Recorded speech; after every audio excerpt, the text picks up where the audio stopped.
Vanessa, I think whenever you're ready, I will be happy to admit people as they come while you're speaking, and then you can do so for me. Great. Okay.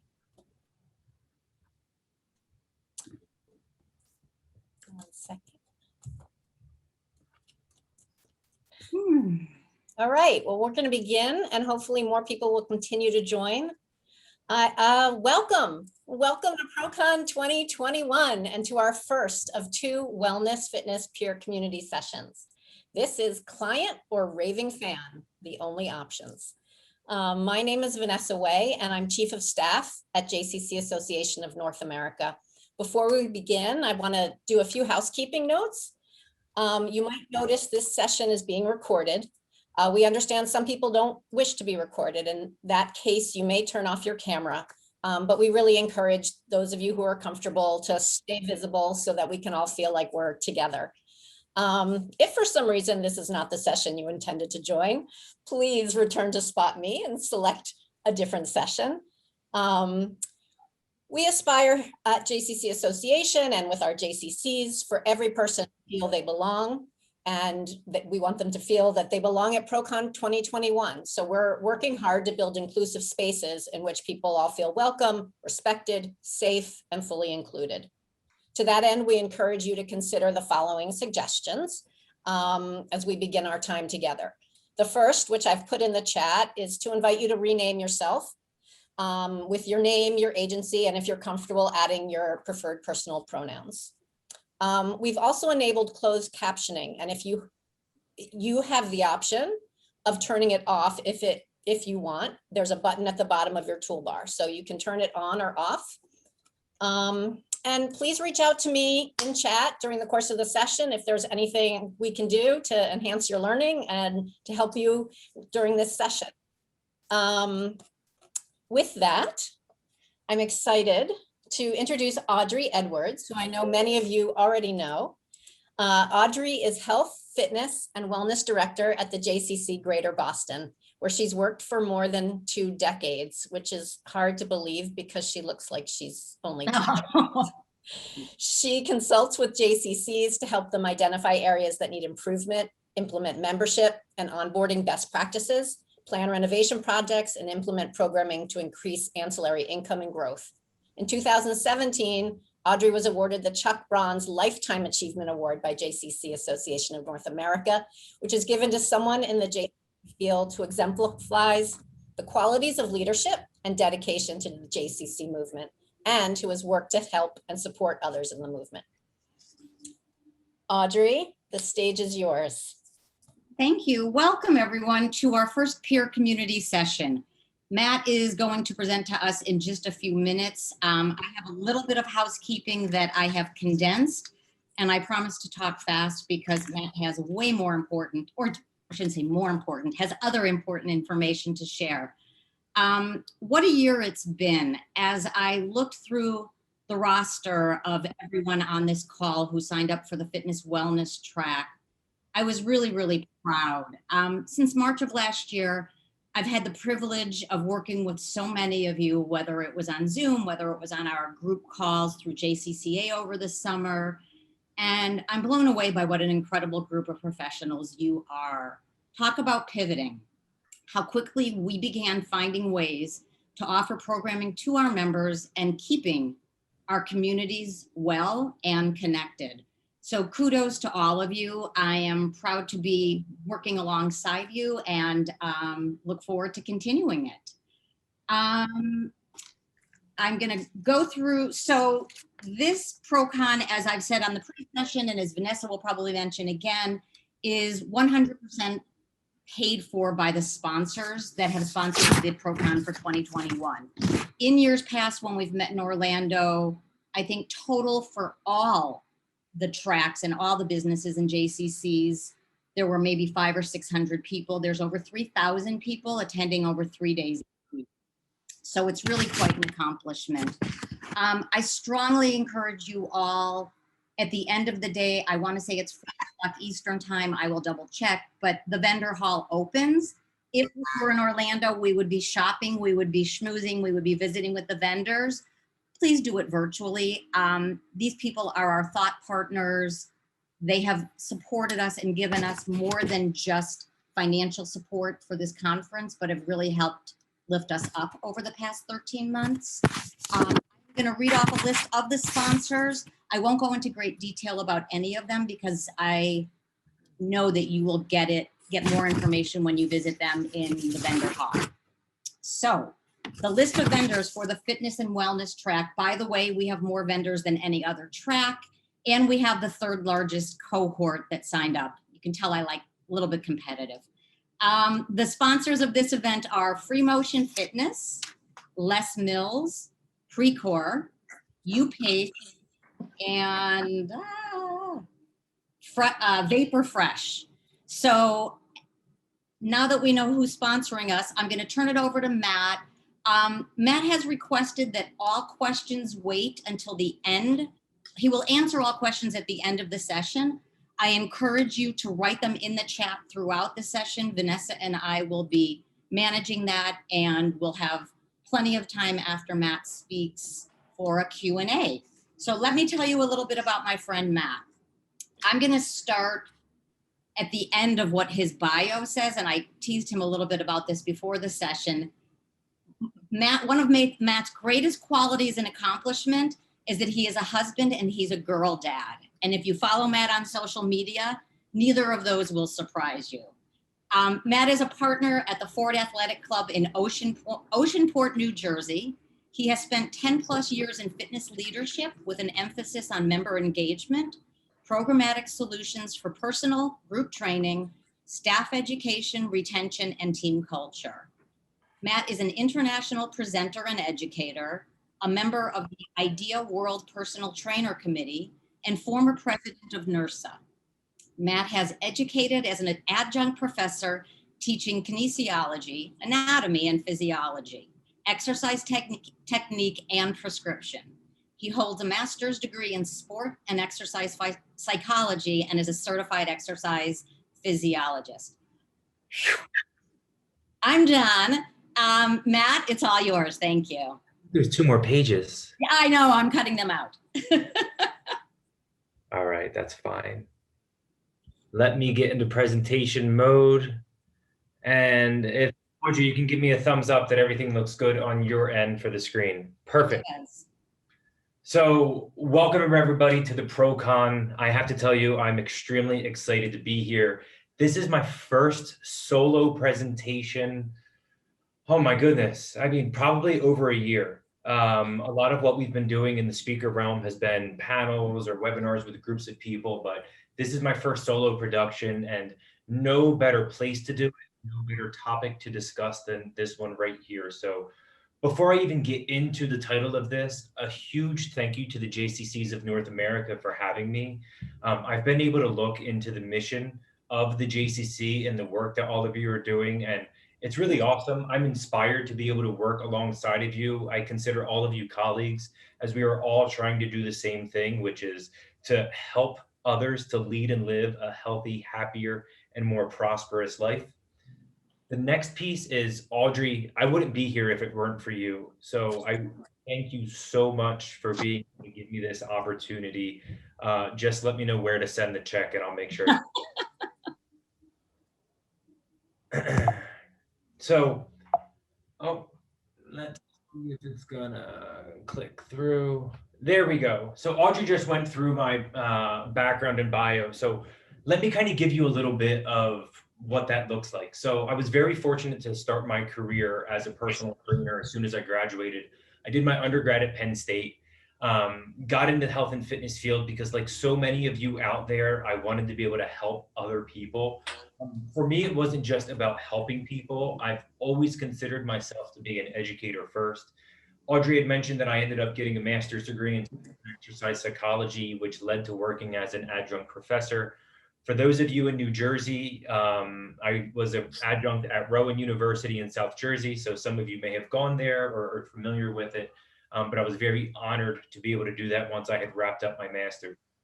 Shortly after that, and I tell this story because it's kind of led to this path, but I received an opportunity for a PhD scholarship in kinesiology. I ended up leaving everything that I had known. I had an incredible job down in Sewell, New Jersey. I was teaching as an adjunct professor at Rowan and at Camden County College. And I went to go explore academia. And I found out very quickly that I liked video games way more tattoos than everybody else who was in that PhD program. But in all honesty, I realized that research wasn't the thing for me. But what I did realize was there was incredible opportunities out there for me to do what I truly loved, and it was to give back and to become an educator.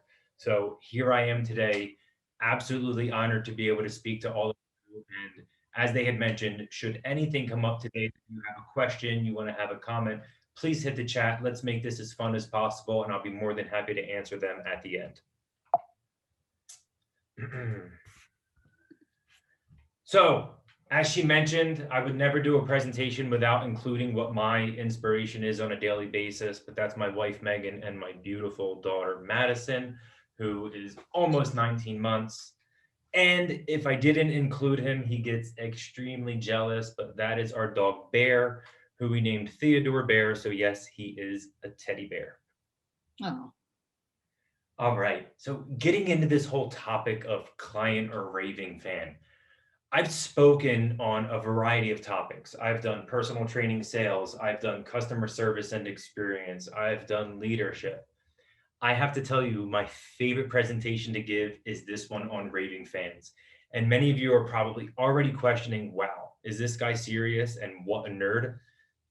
You're right. Okay. I live for this shit. I've been able to be very fortunate to learn from a lot of people. I actually spend a lot of time outside of our industry, in hospitality and hotel restaurant business management, being able to see what they have done that has been successful in their organizations to be able to bring to the fitness side of things. I feel we're a little slow in the times, and COVID's forced us to be able to speed up a little bit, but we're able to look at what those industries have done and be able to marry them with what we're really good at. And we're really good at making people happy and being able to provide a sanctuary for so many. You know, when I had first started in this whole realm of learning about what it meant to be a raving fan, I just thought that it meant was, how many clients can I sign up? And it was very quickly that I realized that it's not about the amount of signups that you have or the people that you're training, but it's actually about the amount of lives that you're impacting. So when I started to put myself second and my clients and our members first, it really opened up my eyes to the service that I provided because, you know, I'm not going to lie, I'm a very competitive person. So if I have the opportunity to try to win or to be the best, I'm going to give 110% every single step of the way. What I found out very quickly when I started to watch the other trainers in the gym or other fitness leaders in this business that were doing so well, I realized that it wasn't about just those numbers of clients, and it really was about how they were influencing other people. A lot of today's conversation is going to be about how you need to be a person of influence within your team first, before you're actually able to be a person of influence with your members and with your clients. So as I go through today, please make sure, one, put your phone down. Even if your video is off, I'll know. Okay. Second, grab a piece of paper, a pen, a pencil, your iPad, whatever it is. Be sure to take down notes, because I can assure you that if you're investing the time right now, then make sure that you're here and you're immersing yourself with this. And three, challenge me, come with questions, but most importantly, let's have fun. All right, because we're about to go. And for whatever reason, my clicker doesn't want to work. All right, first poll. You've heard about me, so now let's see if we can drop the poll so I can find out a little bit more about my audience. Vanessa, is it going to work?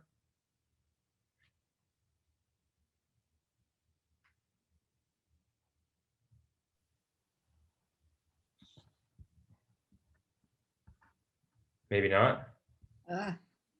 We tried. There we go. All right, what is your role?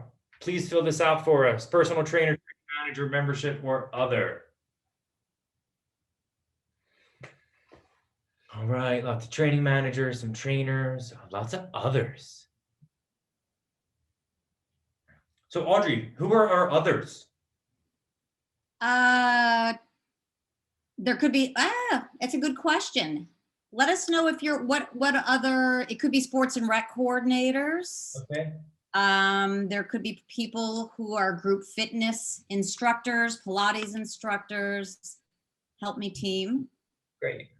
Anyone else in the fitness, perhaps a few aquatics. I just saw someone from the aquatics field pop in. Wellness, I'm seeing. Yeah, a little bit of everything. Wellness, some marketing folks, membership. Oh, that's awesome. All right, we can There are close. lots of hats, Matt. I love it. If you could close it, Vanessa.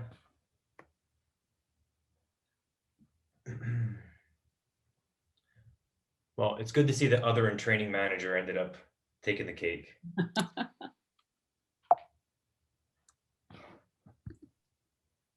Oh, can we get, there we go. All right, so let's be besties. Now that we've been introduced, here's my contact information. I share this right away if you want to connect.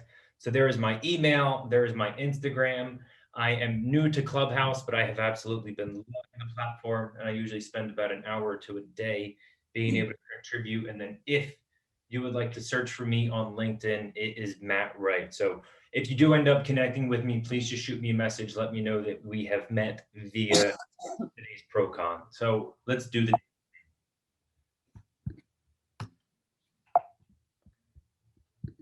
Thank you. All right. So when we speak about this whole raving fan idea, I want to first talk about what we have to do as fitness professionals. So whichever role you play at your club, you are depicting this, which is we need to work together and we need to be able to shoot for or to be able to succeed by making that basket and getting those points. And we have to collaborate on what that looks like, because the success of any team is truly attributed to the way that you have chemistry together and the way that all of you are working for the same mission. Okay. We cannot be selfish. We must be selfless in everything that we end up doing. And I think it starts with this whole idea of what that pass off looks like. If you think about the way that we operate within our clubs, we have a front desk person, and then it goes to maybe a membership person. They pass somebody on our clean team. They go to a studio class, a personal trainer, whatever it is. We all play a unique role in what that person's experience is like. If you wear the badge of the JCC, you are on stage. And if you don't think that people are watching you and keen to what you're doing, trust me, they are.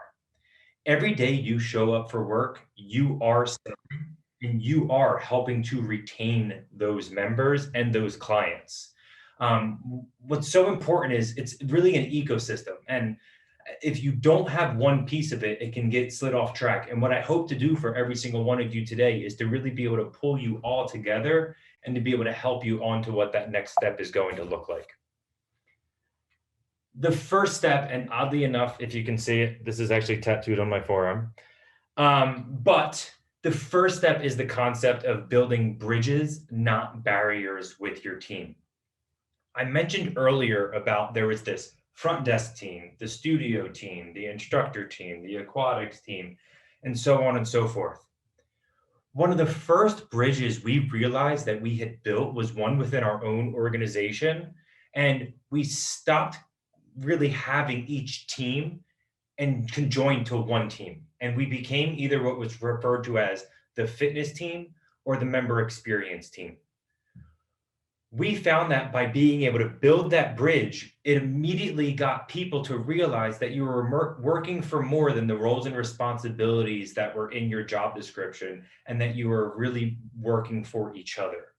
So as we came up with this idea behind, this fitness team, we started to look in each direction of how your role influenced other people's roles, right? So if you were the personal trainer who you let your equipment out, that's going to infect the way that the club looks from a clean team perspective. If there's a membership tour going on, it doesn't look clean. The operations manager might be frustrated. Your facilities manager might be concerned with safety.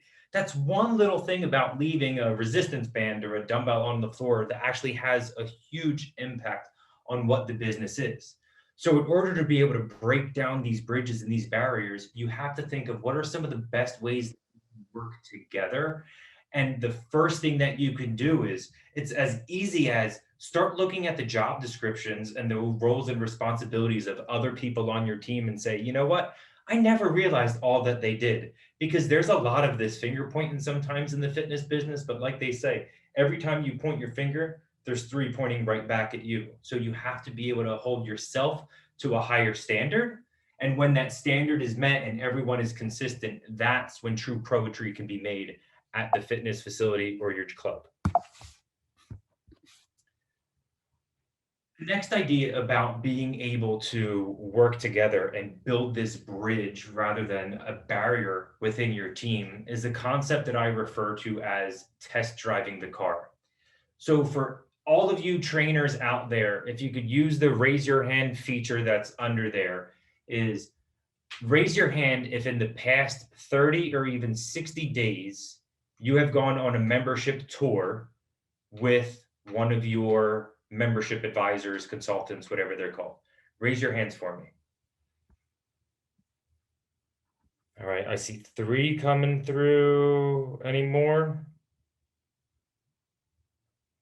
What I'm seeing is not that many. Am I right? So I think that that's a perfect example where by being able to work with one another, you can get a better understanding of what they're doing. And it'd be vice versa. So when was the last time somebody in the membership team went to a personal training session? What was the last time you as a trainer ended up going to one of the studio classes, or a studio instructor working with the trainer, trying to see what it's like to work behind the front desk? To gain that better understanding, we have to be able to put ourselves in each other's shoes, but to be able to learn from each other. I speak very highly of this thing that I refer to as reciprocal accountability, which is when you understand what the other person's role, how they do it, and what their success is, it allows you to internalize and understand what that person's going through on a day-to-day basis. So if you can take 20 minutes to be able to meet with somebody and to test drive the car, imagine you'd be able to learn and what you're likely to be able to take your profession as a trainer, as an instructor, in membership, as a manager, whatever it may be. For you PT managers out there, when was the last time you had your trainers train with you? I think that's a perfect example where you can end up being able to learn from them, hear what they're saying. I'll talk to you about an action plan at the end of today's talk. But for right now, I want you to really think about how can you test every part of everything that is offered within your facility. And you know what? This is something that you can be doing on really a quarterly or even a bi-monthly basis so that you're always sharpening that saw to be better and better. The next theme that I want to talk about with this is dating. We know that with dating comes communication, and you have to have a level of understanding with one another. By being able to spend time with one another, you get to know each other on a deeper level. Oftentimes, we're so bogged down in going from one thing to the next thing to the next thing that we're not actually slowing down, or what I refer to in relationships is regressing to make progress. So you almost have to slow yourself down in order to speed up. So rather than feel as though you're rushing to go from one thing to the next thing, is you need to slow down. Be present with whoever's in front of you. One thing that I've learned through COVID is about being where my feet are. So it's trying to get away from my cell phone or whatever project I may be working on at one time or another, but to be where my feet are and to make sure that I'm giving my attention to that person because they deserve it. They work hard in what they do. And you can do this as simply as in your break rooms, have a no cell phone policy. Like, it's great. You know what? You can actually talk to each other in the same room. It's wild. You might never realize that it's actually a thing anymore. But trust me, it actually is a thing. Why things like what I'm referring to right now don't happen is because you don't take time to make the investment and to be able to grow it and to nurture it. It's like, oh, well, I will get to that. But how you get this put into what you're doing on a day-to-day is to schedule it. Put it in your planner, write it down and say, I'm going to deliberately and with intent make sure that I'm meeting 1 or 2 other people's this week that I haven't met before. For you managers that are on this call, There's no better time to be able to connect with other managers through the facilities, get on a virtual lunch with each other, and have a discussion about something that's going on at your facility or an idea. Grab some trainers. I always, on a weekly basis, in my time in my past clubs, because right now I'm building a brand new club that doesn't open until July, but I would take out a different person for lunch or grab a coffee or whatever they wanted to do so that I could get to know them.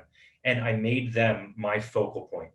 It's this concept that one of my friends refers to in his speaking about customer service, but it was the world stops. The world stops when you're with that person, because like any relationship, as I started this slide with, is it starts with communication and being able to understand one another.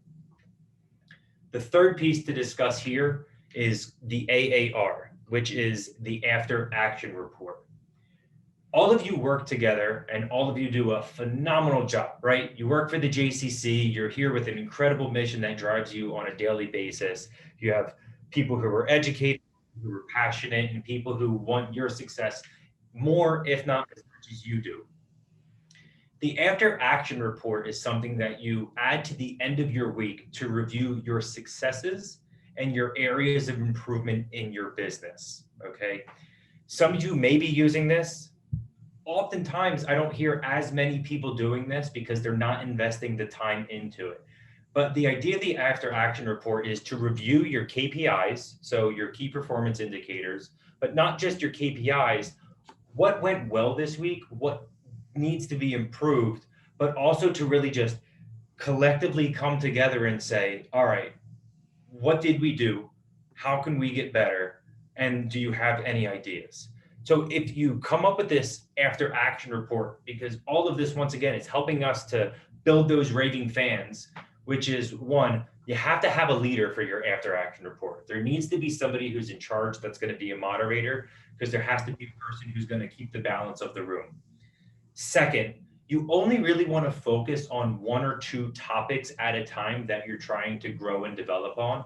If I end up giving you 3, 4, 5, 6 bits of advice or direction or suggestions, it's likely that you're only going to be mediocre in each of those and not give each of those the investment and the time that they need. So try to really only find 1 or 2 things to focus on when you're trying to grow on a weekly basis, excuse me. The third piece of this is it needs to be a safe space, and it needs to be a, sorry, Heidi, HR free zone where people can just open up and be able to share with one another. I don't want you to break rules by any means, but it should be a place that if you have a concern or you have an idea, you need to allow yourselves to feel like this is an inclusive space. I belong here. I have this to share with everyone. That's that opportunity in that after action report, is for each of you to be able to come together. Fourth, you have to be able to leave with marching orders. There is nothing worse than having a meeting and to be able to just have an ending point. I've even changed this in my presentations over the past 2 years, where I always felt as though it came to a stop and it was like, all right, I just learned this. Now what am I going to do with it? You should be able to have 1, 2, or 3 actionable items that you're going to work on. So for instance, say that it's this, and you talk about raving fans and you talk about positive ways to communicate. And I want each of you to just focus on how you're texting and how you're emailing people. That's a specific recommendation about how you're connecting with that person over a text message versus how you are sending an email. Understanding what it's like to be able to get that person with a subject line that they're going to want to open from an email perspective. And third, it could be, are you utilizing video in your emails to send that communication rather than just written word, which in my opinion is just starting to die off. So there's some quick little tips and tricks for you from a team building perspective, but also that you can implement in the day-to-day for the success of your team. Because as I started in my opening, you have to invest inward before you can invest outward with your members and with your clients.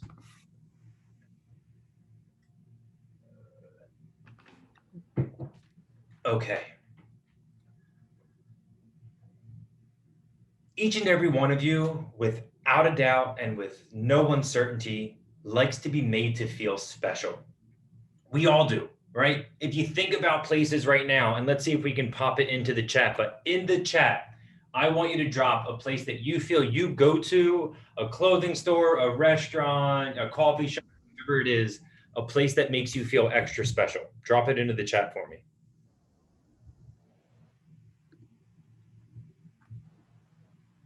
All right, my barber, Starbucks by my house, the gym or tattoo shop. I like you, Randy. Soccer field, I agree. Ninja gym, spa, restaurant, JCC Greater Boston. Well done.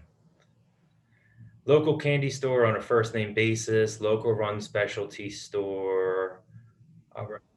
Anywhere outdoors, FaceTime with my sisters, Disney, thank you. I think I have, here you go. I have my daughter's toys in my office, so there's my Disney drum. What I'm seeing in this responses from every single one of you is it's a place that makes you feel comfortable, and it's a place that makes you feel special. I saw some people bringing up about them knowing your name. It's probably like a sanctuary for you. That's what we need to do in what we're doing. What's crazy about this whole idea of feeling, there's it at, come on. My cursor doesn't want to show for some reason on this, so I'm unable to remove the chat. Let's see. Anything I can do to help, Matt? No, it's just not wanting to disappear. That's how I'm going to do it. How's that for you? It's the pleasure of being on Zoom. So as I was saying, and I apologize for the quick interruption, but when you're made to feel special, you want to. The craziest part about this is they stand out because we aren't made to feel special enough anymore. I think it's actually crazy. Places that we invest time, money away from our families or whatever it may be, and we're not made to feel as special as we should be. It's our job to be able to make people feel special. In my opinion, it's as simple as just going above and beyond the call of duty to make that person feel special. I'm going to touch on real quick, and I'm not going to go too far on a tangent, but I teach 3 rules. It's another talk, but if you want them, write them down. So the first one about making people feel special and in customer service, and I did learn this from another speaker whose name is Brian K. Williams, but the first one is the golden rule: treat others the way that you want to be treated. The platinum rule: treat others the way that they want to be treated. And then third but not least, the double platinum rule, which is to meet and exceed customer expectations, but not just to meet and exceed, but to do so consistently.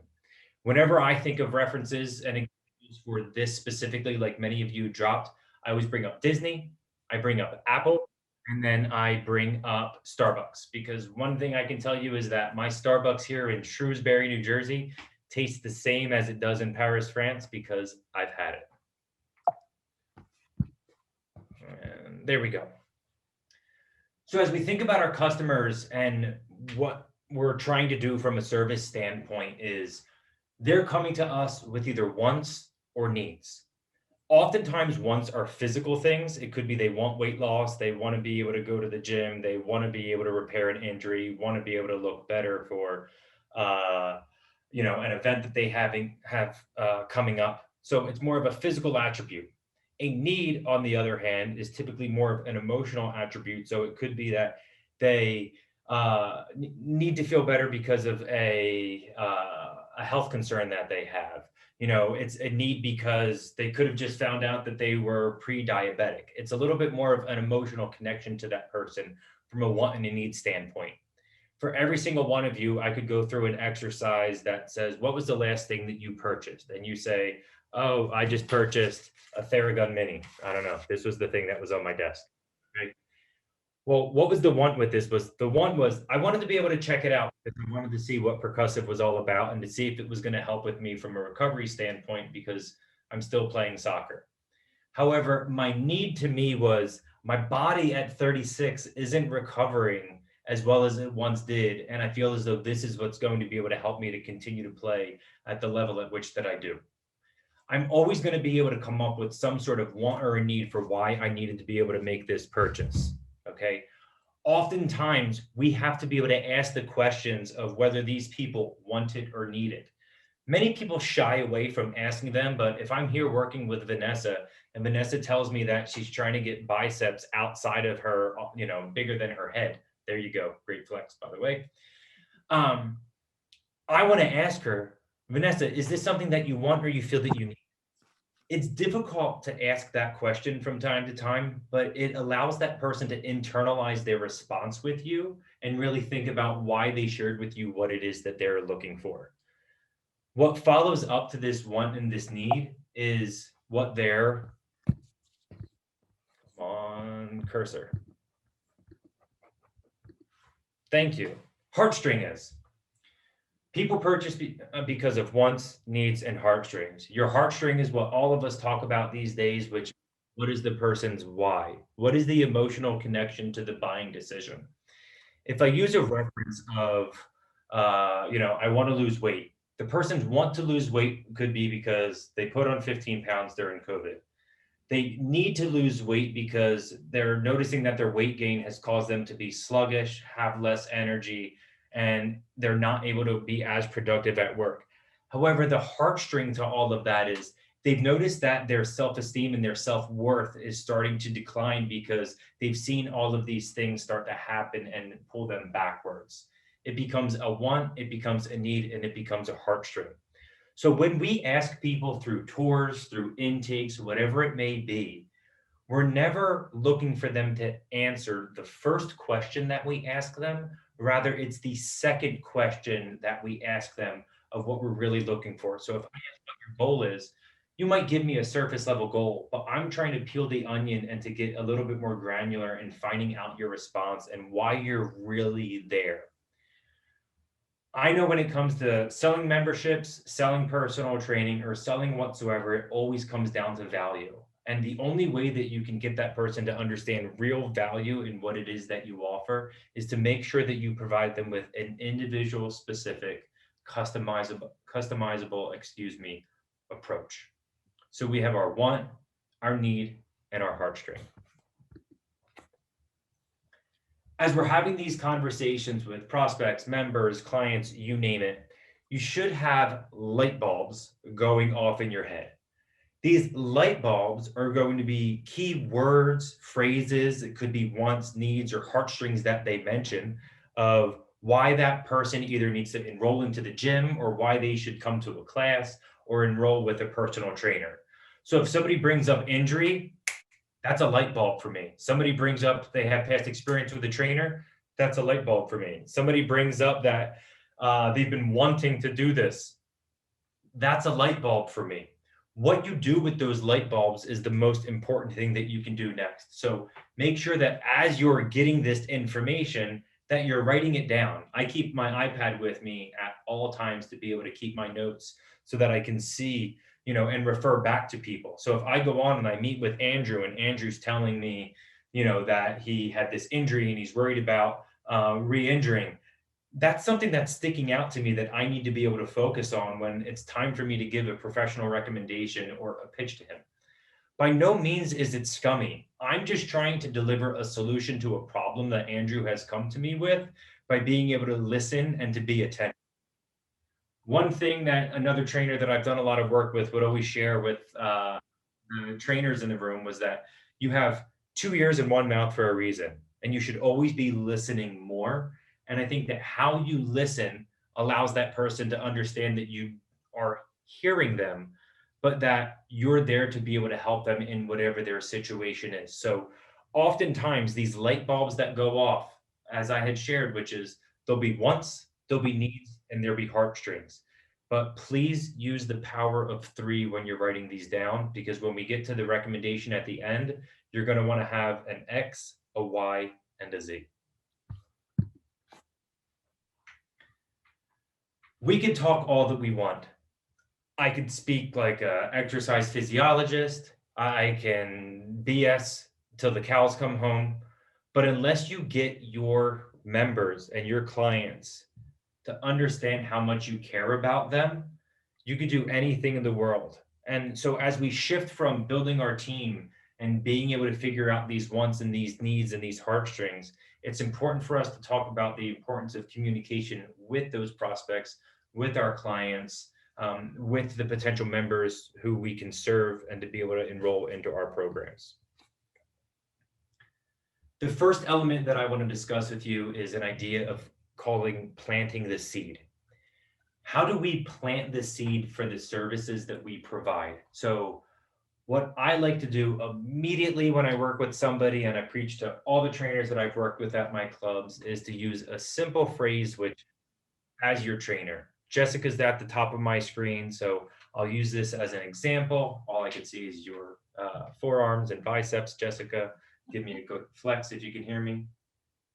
Oh, she didn't want to flex for me. But I would use the phrase as your trainer. So as your trainer, Jessica, this is what we're going to work on. I've never had somebody in using this seed that I'm planting with them that we already have a relationship and a connection together, stop me and say, what do you mean? You're not my trainer. I never hired you. They would never stop you in the middle of your presentation or your pitch to be able to say that. So planting a seed right at the beginning about as your trainer is an immediate and subtle way that you can build and establish a relationship with that person. Another way that you can plant a quick seed with somebody is that if they tell you about an injury, you can refer to someone who you've also worked with if you have experience in that injury. It allows you to be able to build some credibility with that person, and you're planting a seed in how you can end up helping them. Most people can relate to others, many of which, if you think about the friends that you have or the people you hang out with or the sports teams that you follow, it's because you have a connection with them. You have commonalities in mind, and it's no different in what we do in the fitness business. Is you want to find those people who are like-minded to be able to help them. And we do this by being able to plant these simple and subtle seeds. As we know, in order for a seed to be able to grow, we have to be able to give it sun and water. And that's everything else that we're doing in this analogy that I'm providing you, which is you have to be able to show up and deliver on what it is that you had shared with them that you're going to be able to do. So whether it's incredible exercise sessions, the gym that you have for them, you have to be able to then follow through. And it goes back to listening to those wants, the needs, and the heartstrings, and making sure that all of you are collectively working as a team for that person's success. After we get to this element of planting seeds, I bring up to you this concept of sales 101 or yes 101. What this is get the person to validate what their feelings are and to be able to give you positive feedback about the experience that you're delivering to them. So in this concept of yes 101 or sales 101, and some of you may have heard this, and it's not cheesy because it's a psychological factor about getting that person to yes, which is to be able to ask them, a series of questions that will elicit a response of yes. So if I say to Lauren, I say, hey, Lauren, did you enjoy your workout? Yes. Did you see the difference in what it's like to work with me as your trainer? Yes. Is this something that you can see yourself doing on a consistent basis? Yes. Great. Let's go talk about some of the next steps that we have for you because I'm really excited to share them. When you're able to articulate that, you're then leaving that person on a high. I'm not sure to the exact point how the JCC brings members into training programs, does their member onboarding, etc. But I do know that in the psychology of buying and selling is you want to put them in a positive state.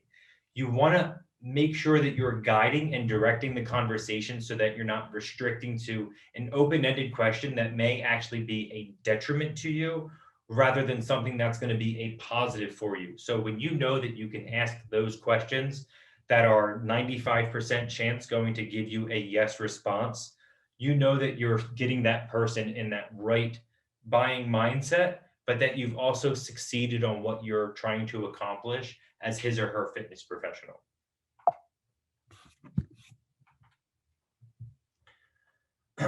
Go to Florida. You can always Google Florida images and come up with some really cool pictures. I suggest all of you try it.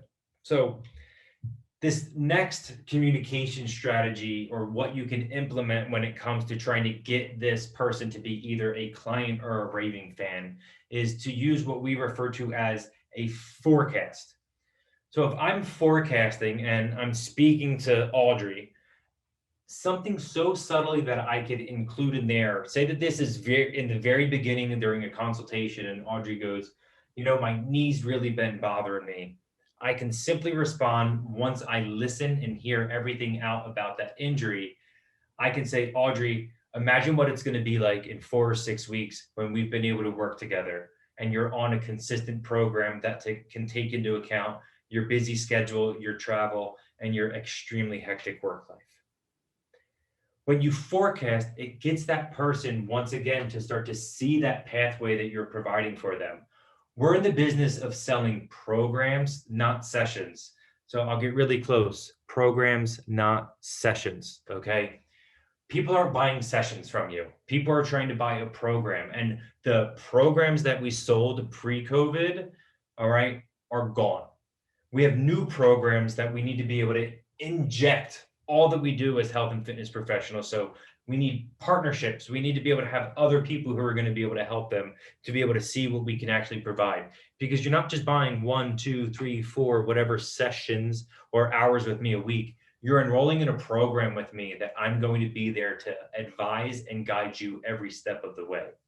How we've done this in my current business as well as my past businesses, which is we've started implementing accountability sessions, which are 15-minute Zoom calls that we meet with them.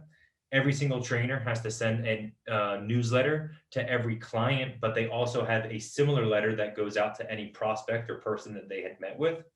Okay. And these little things and these touch points start to increase the value of what it is that we offer, because whether you're selling an $80 session, $150 a session, it doesn't matter. That's just that session cost. You're committing that person to a program with you. So when you utilize this forecast close in your conversation, you're showing them what the expectation is and the longevity of what it's like to be able to have a program. So imagine what you're going to feel like in 4 to 6 weeks. I want you to pay attention how you feel right now.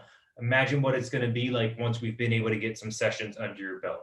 It's a subtle way that you can have conversation and communication with that person for them to start to have some of those light bulbs go off and say, you know what? He or she is right.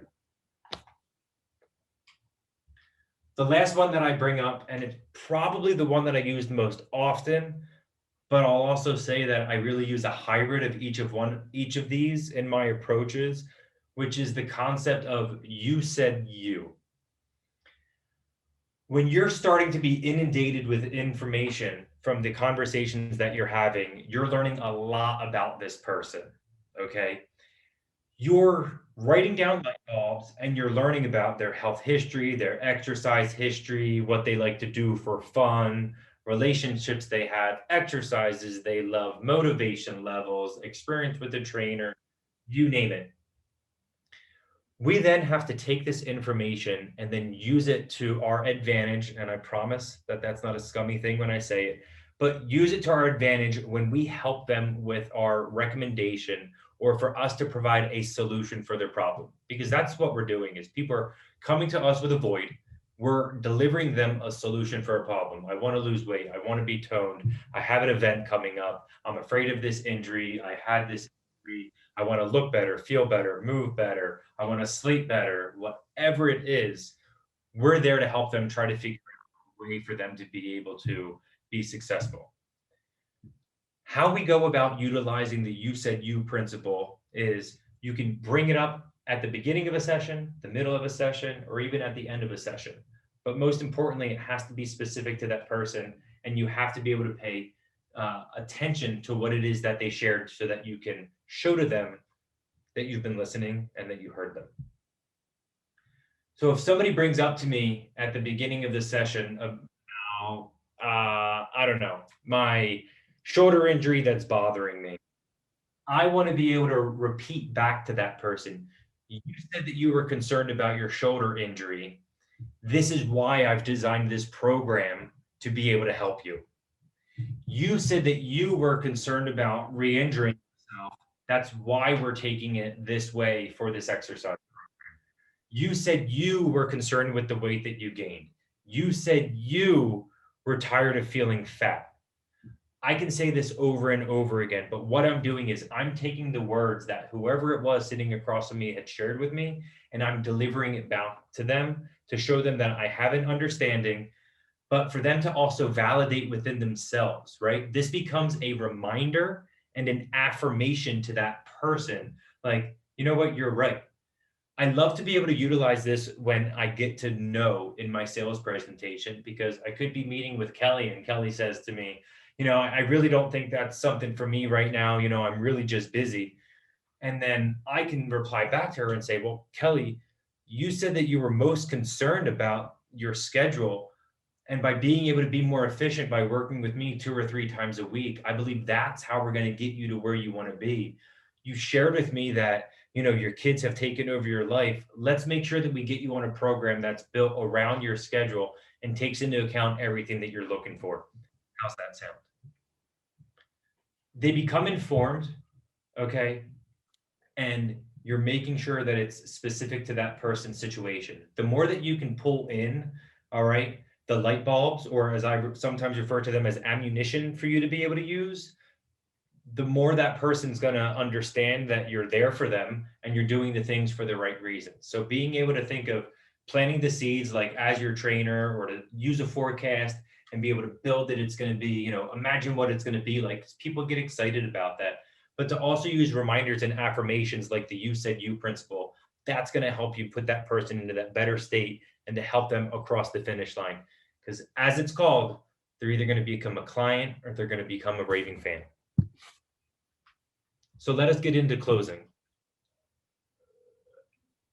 Not a Yankees fan. It's just Mariano Rivera's an incredible closer. So I'm a Philly guy through and through.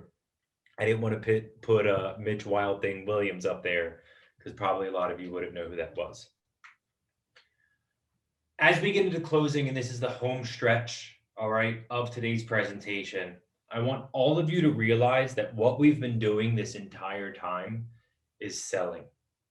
When you invest in the team that you have and or work with on a day-to-day, that's selling, because you're upskilling yourselves to be able to do what you want to do, which is, as I shared in my opening, is to help lead and guide people to healthier, happier, and more prosperous lives, and to be able to come and do that at the sanctuary that you provide.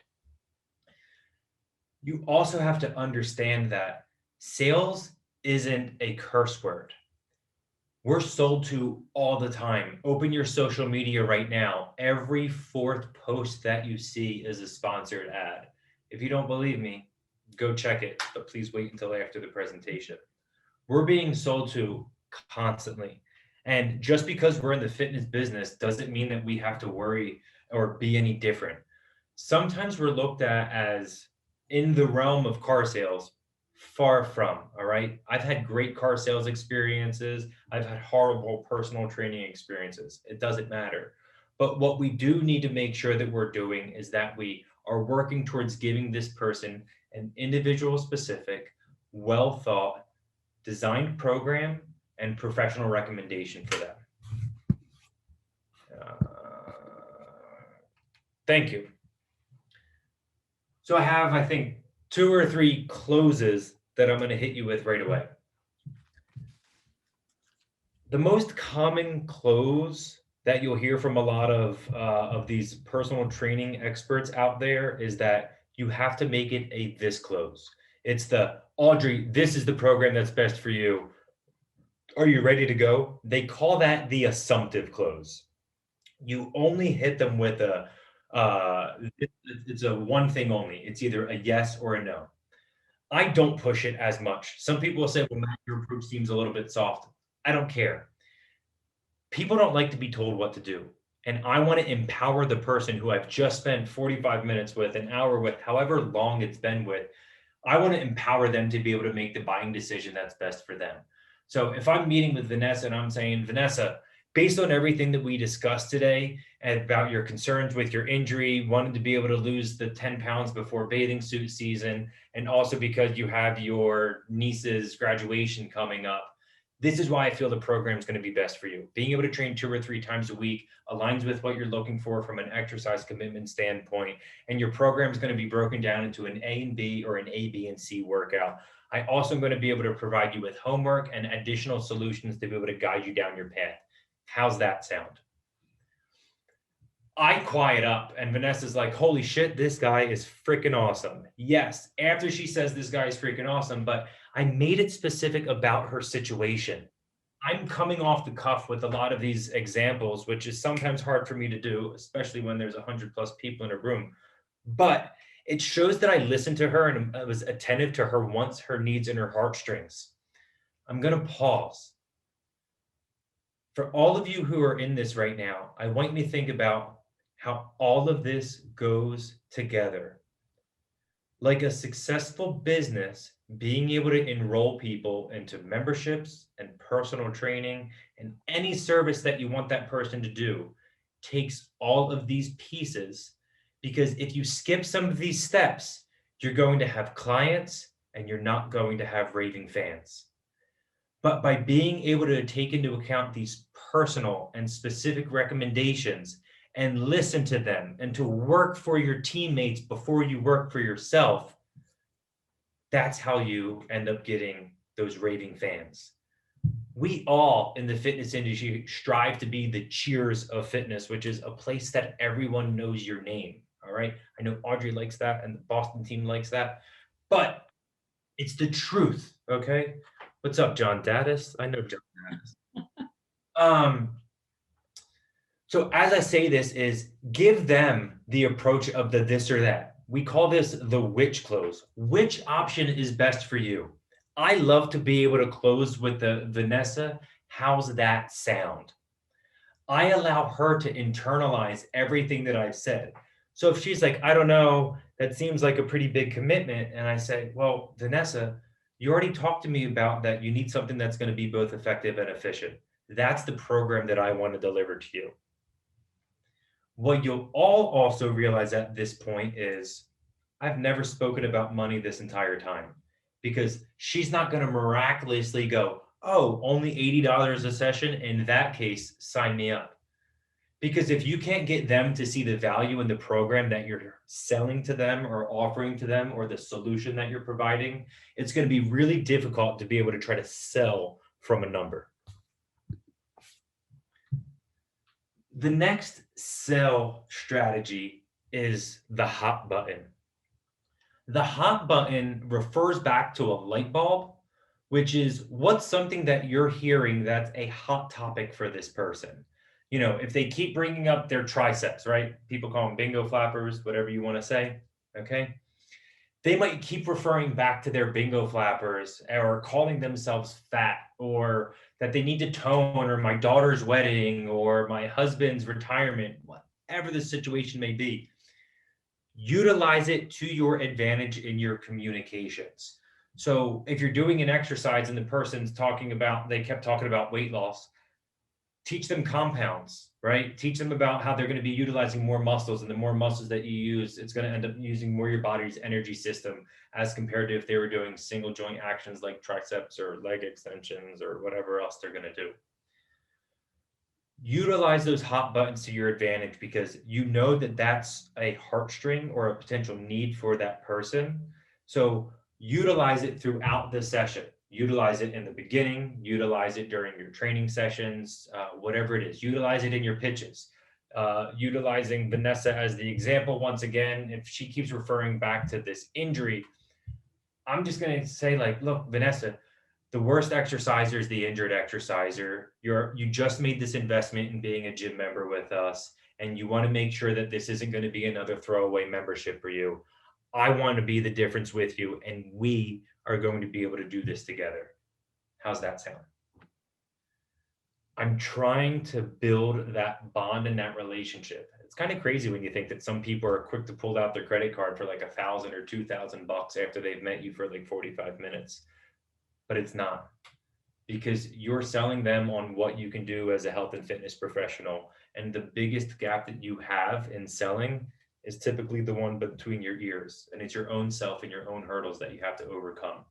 But by investing into this in the same way that you've invested in how to teach somebody to squat, what a macronutrient is, or what it means to be able to have a killer leg day, invest that same amount of time in being able to communicate effectively, to learn about team dynamics and to learn about selling and solving strategies, you're going to be a gosh damn rock star. I Googled this, and hopefully some of you might be on this call, but this is a JCC. I think it was in California. But I end this portion of this presentation with the phrase that pays. And this is something that I've used at every single club I've worked with, whether it's as a consultant, whether it's been as an employee. And my gym's actually across the street from me, about 0.3 miles away, that I can see that we'll be using there. But it's the simple phrase of my professional recommendation. When we go to doctors, when we go to our mechanic, if you have something faulty with your computer or you go somewhere, those people give you their professional recommendation. Oftentimes we don't question what they say or do because we might not have the knowledge in that area and they are the experts in that area. We need to establish that with the client, the prospect, whatever they may be, by utilizing that simple phrase of my professional recommendation. My professional recommendation, Audrey, is to be able to start with a program of either 2 to 3 times a week. I want to be able to focus on not only to get re-injured, I want you to be able to have a program that's going to be both efficient and effective for you. So I want to be able to provide you that guidance. And third, I know that you're new to this area and I want to introduce you to this incredible community that we have here. During each of your workouts, we're going to be able to focus on X, Y, and Z. And I want you to know that this isn't about the sessions that we're going to be doing together, but it's about the relationship and the program that we're both committing to ensure your success. How's that sound? It's this combination of communication of these seeds that we're planting, these forecasts, these light bulbs. It's not just one thing or the other. I cannot say enough to each and every one of you. What I've shared with you today, in all honesty, is typically a 1-day seminar. It's a 4 to 6 hour seminar that we break down. And because Audrey's amazing, I wanted to give you the exclusive and bring all of these pieces to you. So forgive me if it's rushed. It's why we have Q&A. It's why you also have my email and access to me at any given time. I'm always there to be able to help you, as my 100% commitment to everybody is to always serve you and help you to be better. I brought up that we've learned all of these nuggets, strategies, ways that we can be able to grow as professionals and also as people, which I think is important in what we do here. So let's talk about what our plan is from here. Plan number 1. Every single one of you, make sure you get out a pen, pencil, piece of paper, whatever it is. I want you to write this down. How are you going to become a better listener? The way that you become a better listener is to listen. So you can do this in regular conversation with your spouse, with your friends, with your family, with your parents. Get this away from you, okay? Use Do Not Disturb. It's one of the greatest things in the world. It's what I've done to my watch because I can only imagine what my notifications have been like. Practice listening and hearing people and being able to articulate it back. That's one of the most important things. Do it with your staff, okay? When you're meeting with them in the clubs, do it with your clients, do it with people in everyday interactions.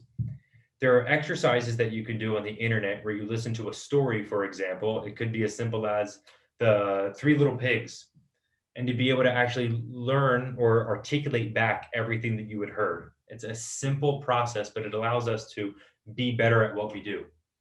Another piece is if you're an audiobook person, I'm not, but if you're an audiobook person, you can listen to audiobook and then take snippets. So listen to an audiobook for 5 minutes and write down what you heard and then be able to refer back to what that said. That allows you to be able to learn and understand a little bit better. So just like I used the reference earlier, you want to be able to teach people to squat or deadlift better and you invest your time into that. You need to be able to do the same thing when it comes to listening and also being able to communicate. The second little plan or strategy or direction that I want you to do is I want you to think about being able to create case studies. I've utilized Vanessa, Lauren, Andrew, Audrey, all these different scenarios that I've come up with just off the cuff to be able to come up with opportunities for how I'm going to utilize these strategies. So one of the exercises that I would do at a last company called Health Treks up in Connecticut and throughout New England was we would do scenarios. And a typical scenario would say, I'll use my wife for example. Megan is a 30-year-old mom with an 18-month-old daughter. She works as a paralegal. Time is always difficult for her to get in her workout. She has a history of a knee injury, and she really likes high intensity training. That's a perfect case study that you can then end up utilizing where you're like, all right, what are some additional questions about Megan that I want to be able to find out? What are some things that are likely going to stand out to her as well as me as the professional to be able to get her to realize that enrolling in a personal training program or a gym membership is going to be important for her? It's those pieces that you kind of, get her to realize. And you'll come up with a series of these. Each of your you have avatars of the members that come through, couples, singles, individuals, students, etc. You can create each of these, and we're coming to the home stretch. And third, and most important, role play. Everyone hates role play. I love it. Call me. We'll Zoom. I'll role play till the cows come home. All right. I will make a Jack and diet and we'll have a damn good time. You have to do it. It's one of the best things that you can do. As I prepare my presentations, I sit in my room and I speak in my speaking voice. I think about the way that I'm going to move through my camera. It allows me to be able to try to provide, a better experience for the audience. You have to do the same, which is practice hearing yourself articulate it. The only way that you become more confident is to grow your competence. And I call this the Allen Iverson principle, which is you have to practice. When you practice and you invest, you become better. And that's what you do when you role play. So uncomfortable or not, you have to do it. For my studio instructors, I make them go through their opening pitch over and over again because everyone has to have what their first 30 to 60 seconds is going to be like before they start their class. And you better believe that I'm going to have them do the same exact thing in the end 30 to 60 seconds. We all have to be able to have that, but we only get better if we practice, and we do this by being able to role play and then dissect what we're learning and where we're having pain points and need to grow, etc. So tying this all together, we've covered the team dynamic of being able to work together and build the bridge, not the barrier, wants, needs, and heartstrings. We've talked about effective communication, and then we wrapped it up with these sort of closing strategies and techniques. I want you to come up with an action plan for what we had talked about, for how you can take what we've discussed here today and crammed into a 60-minute time period for you to be able to be better in your role. But most importantly, I want you to think about how you can help other people to be better in their roles. The best teachers are the best students, all right? And we are all forever students, and we must learn from all of these incredible resources that we have, which all of you are right on this Zoom call together. What I've loved about what this COVID world has given us is it's opened up opportunities for me to connect with people at a much deeper level than I could have ever imagined, because we were all flying at 1,000 miles a minute. We can now actually slow down to be able to pay attention a little bit more to people, to know what we really want to do, and always live and lead with that at the forefront of our mind. So I just want to conclude this by saying, thank you so much. It's honestly been an absolute pleasure. Once again, there's all of my contact information to the JCCs of North America. You're truly incredible. It's a huge opportunity. To Audrey, I'm giving you the biggest and most incredible virtual hug right now. And for all of you who have taken time out of your schedule in your busy day, it's an honor to be able to share this topic with you. And I thank you so, so much. Wow, take a breath, Matt. That was incredible. I hope everyone enjoyed it. I have some questions. Please feel free to populate the chat. I'm going to start, Matt, and then Vanessa and I will tag team and hope to answer as many as we can in the next 15 minutes. Terry Santoro asked, how do you plant seeds for your personal trainers to become motivated. And I think, Matt, what you have to know is, I'm going to generalize, but the majority of our personal trainers are part-time employees. Yep. It's very unusual in our business to have salaried full-time trainers.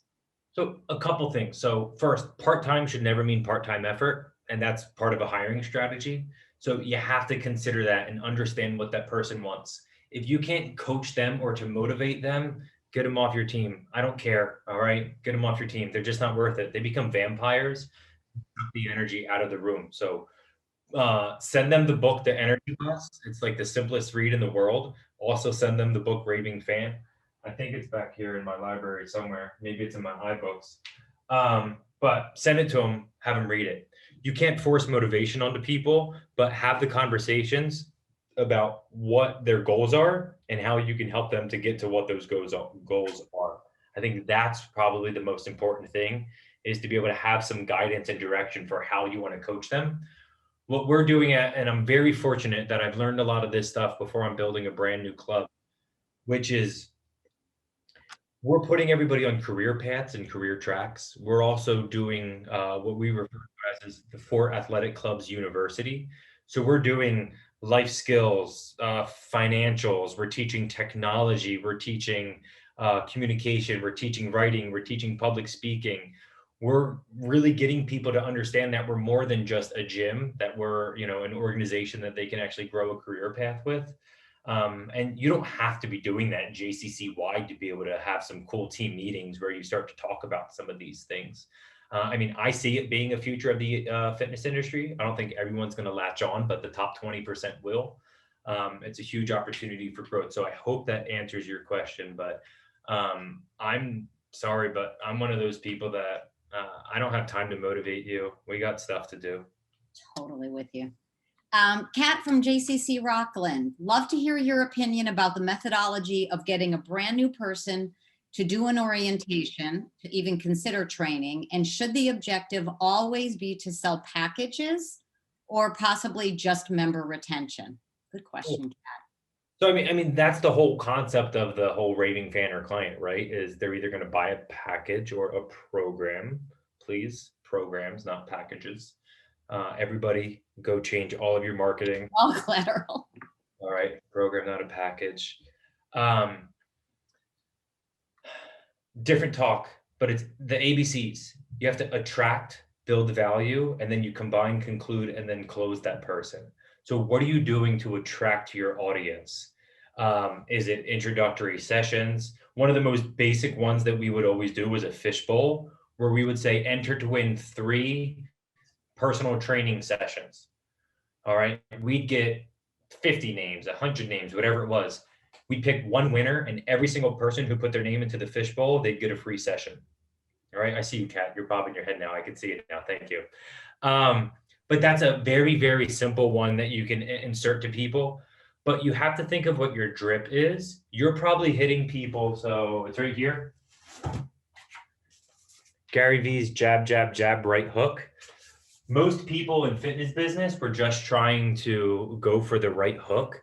I used the dating reference. I didn't immediately, when I met my wife, ask her to marry me. I went on multiple dates and learned a lot about her. We have to do the same in fitness. So think about your strategy of getting in front of people, sending somebody on the floor to start a conversation. You're basically trying to get them to marry you right away. So what are sort of seeds that you can plant, or daily deposits? Deposits are things that you're putting in your professional bank account that you can utilize at a later time. So try to get them to join a newsletter, start sending member bio or client testimonials subliminally to people. I put client testimonials in the office where we do presentations, so that as they're talking to me and they're looking and reading, they're like, holy shit, that's awesome. So-and-so lost so much weight, because then they're trying to think of how they could put themselves in those shoes. So it's a balance of inside of the box thinking, which is when they join as a new member, but then outside of the box thinking, which is how do you end up pulling from within your membership? Seminars, use Zoom, have a cooking night.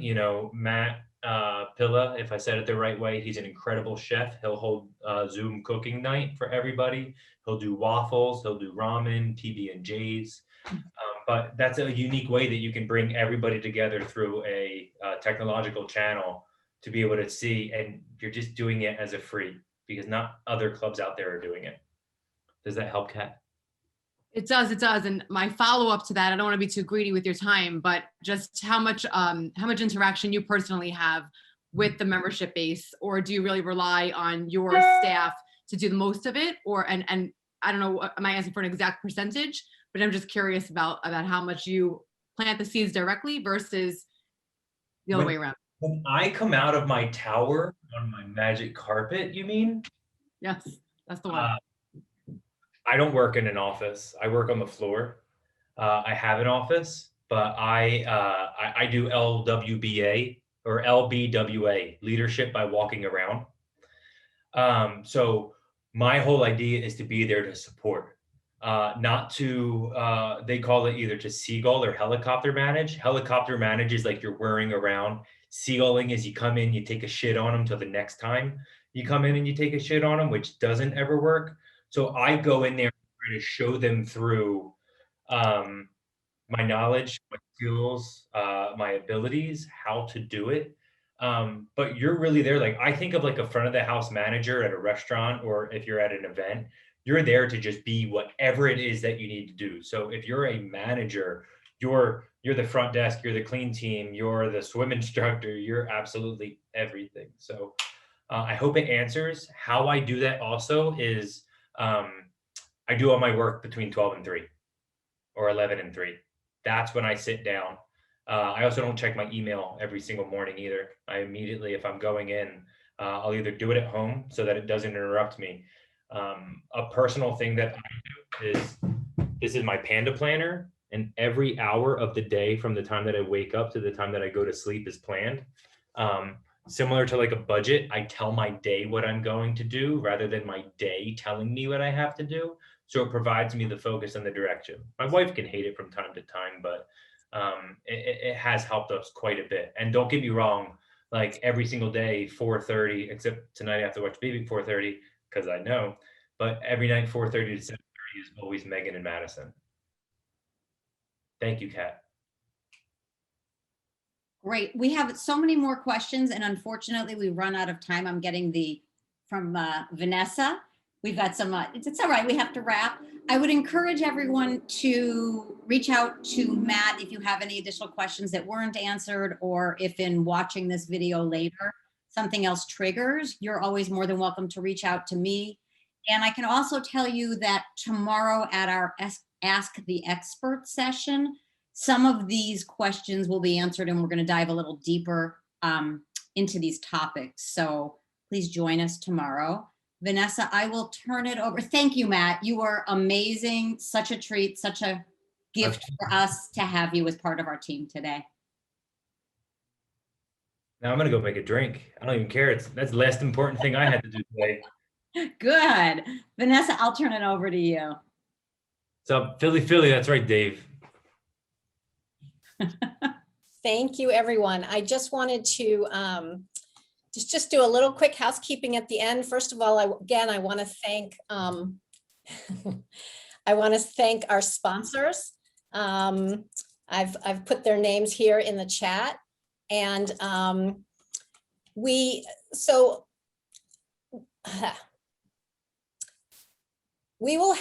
you'll be able to visit our sponsors at the live virtual vendor hall today from 4 to 5 p.m. It's also open on Thursday from 1:45 to 2:45.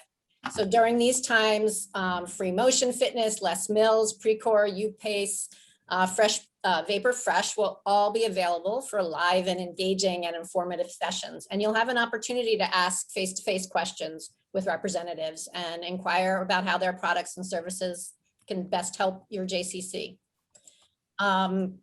I want to do a quick reminder that our next peer community session is tomorrow at 12:30. The access link can be found in Spot Me. And as Audrey said, the topic for tomorrow's session is Ask the Experts with Audrey, Leslie Myers, and Seth Hazen.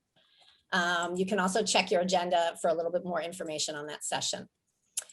If you happen to have a trusted advising session coming up in the next few minutes, please use the link that was sent to you by your advisor. And I wanted to talk to you, just mention this evening, we have a really special opportunity called JCC Cares. It's our first ever continental service opportunity that'll take place tonight from 5:15 to 6:15 Eastern. Everyone is welcome, and we're partnering with Repair the World to support initiatives with two organizations, Neighborhood Network and Vax Volunteers. Neighborhood Network, if you choose that one, you will connect with seniors who are experiencing unprecedented isolation as we pre-screen them for local services and programs. Alternatively, if you choose Vax Volunteers, you help to update their site with vaccine volunteer opportunities. With new vaccine distribution sites opening daily, there are critical volunteer needs struggling against a decentralized system. So we'll be helping them with state-by-state searches to identify the new vaccine volunteer opportunities. So this session will include 3 parts: learning, doing, the active service, and then reflecting.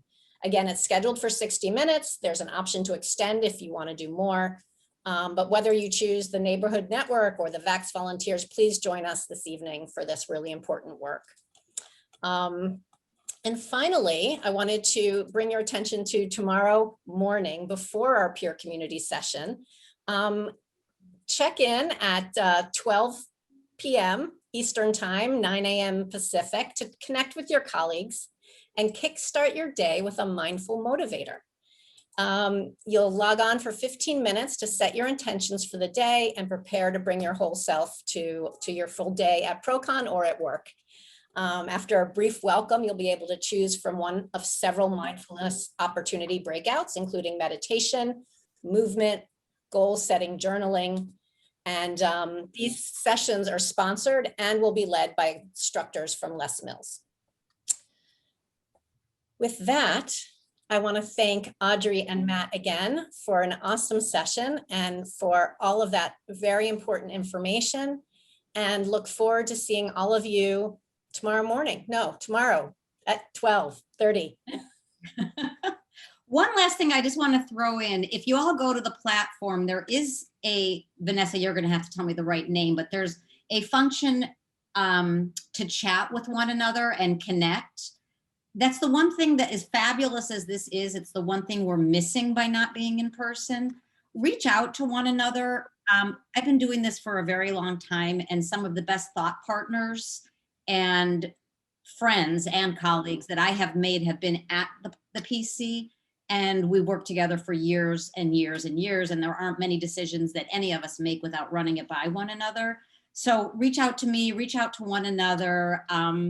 It takes a village, and we had 80 plus people on this call, so we have quite a village. So let's use one another. I would say individually we're strong, but together we can be unstoppable. Love it. Sorry, a bird just flew into my window. We heard that. Yeah, I was like, What a great ending. Thank you all. Looking forward to seeing you tomorrow. Thanks, Matt.